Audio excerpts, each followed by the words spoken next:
नमस्कार दोस्तों, मैं मानस गुप्ता आप सभी का स्वागत करता हूं अपने YouTube channel the versatile mentor पे। बहुत सारे बच्चों के कमेंट आ रहे थे कि भैया वोकैब आपने कैसे करी और वोकैब कैसे करें, हमें याद नहीं रह पाती है। तो दोस्तों आइए आज हम वोकैब की बात करते हैं कि वोकैब को कैसे करना है। तो दोस्तों वोकैब में सबसे पहला जो मूल मंत्र है वो होता है मल्टीपल रिवीजन का। इसकी मैं आपको एक बहुत अच्छी ट्रिक बताता हूँ जिससे आप कभी भी वोकैब नहीं भूलेंगे।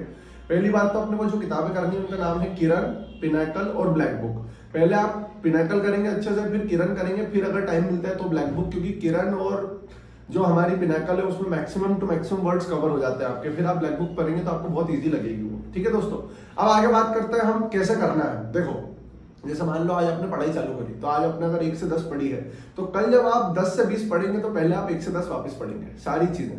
मान लो परसों के दिन आप 20 से 30 पढ़ेंगे तो पहले आप क्या पढ़ेंगे, 1 से 20 तक, है ना। तो ऐसे करके जब आप 50 तक पहुंच जाएंगे तो आपके 1 से 50 सारे वापस रिवाइज हो जाएंगे। ठीक है, फिर आप 1 से 10 छोड़ सकते हो, फिर आप 20 से लेकर और 60 तक पढ़ेंगे डेली। ऐसे करके आप 10-10 छोड़ सकते हो, लेकिन सैटरडे संडे में आपको फिर 1 से लेकर पूरे पढ़ना है। इससे क्या होगा दोस्तों, ये वोकैब को रटने का एक तरीका होता है। वोकैब को समझना इतना आसान नहीं होता, कोशिश करिए इसी तरीके से आपको उसको रटना पड़ेगा, है ना। और ये दो किताबें जो है किरण और पिनाकल, इसमें मिला के टोटल 1100 वर्ड्स है और आपको इजीली याद हो जाएगी ये अगर आप कोशिश करेंगे तो। इतना टफ नहीं है, ये तरीका होता है वोकैब याद करने का, क्योंकि इससे मल्टीपल रिवीजन होते हैं वर्ड्स आपके। ठीक है, और वोकैब में 5 चीजें आपको करना है। ऐसा नहीं कि सिर्फ सिनोनिम और एंटो कर लिए 500 और बाकी कुछ नहीं करा। सिनो, एंटो, इडियम, वन वर्ड, स्पेलिंग, ये 5 चीज आपको बहुत अच्छे से करना है दोस्तों। ठीक है, इसके बाद वोकैब को याद करने का एक तो ये तो पहला तरीका था। दूसरी चीज, वोकैब को रिटेन रखने के लिए आपको क्विजेस देना है, मल्टीपल क्विजेस डेली। मतलब अपने शेड्यूल में डाल लीजिए कि 4 वोकैब को क्विज देना है, एक एंटो का, एक सिनो का, एक इडियम का, एक वन वर्ड का। और अगर इसमें कुछ आपको नए वर्ड्स मिलते हैं तो उन्हें अपनी एक कॉपी में नोट करिए।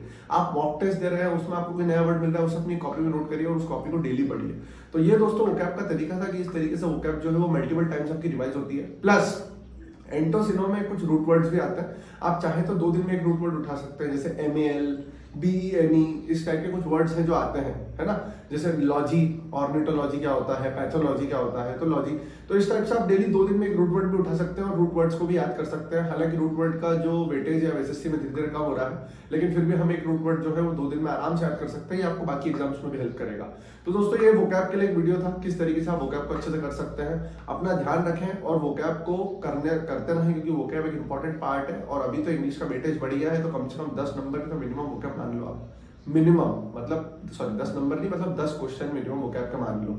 2 एंटो, 2 सिनो, 2 इडियम, 2 वन वर्ड, 2 स्पेलिंग, ये तो मिनिमम है दोस्तों। 30 नंबर हो गए। ठीक है दोस्तों, तो अपना ध्यान रखिए, पढ़ाई अच्छे से करते रहें। ज्यादा टाइम आपके पास बचा नहीं है, दशहरा दिवाली में ज्यादा ना उलझे। दशहरे के एक दिन की हम गैप रख लेंगे, जिस दिन दशहरा है उसके अलावा कोई भी गैप नहीं होगी। ठीक है, अपने आप को पूरी तरीके से डेडिकेटेड छोड़िए और पढ़ाई करना है अपने को। दशहरा दिवाली हमारा सब रिजल्ट वाले दिन होगा।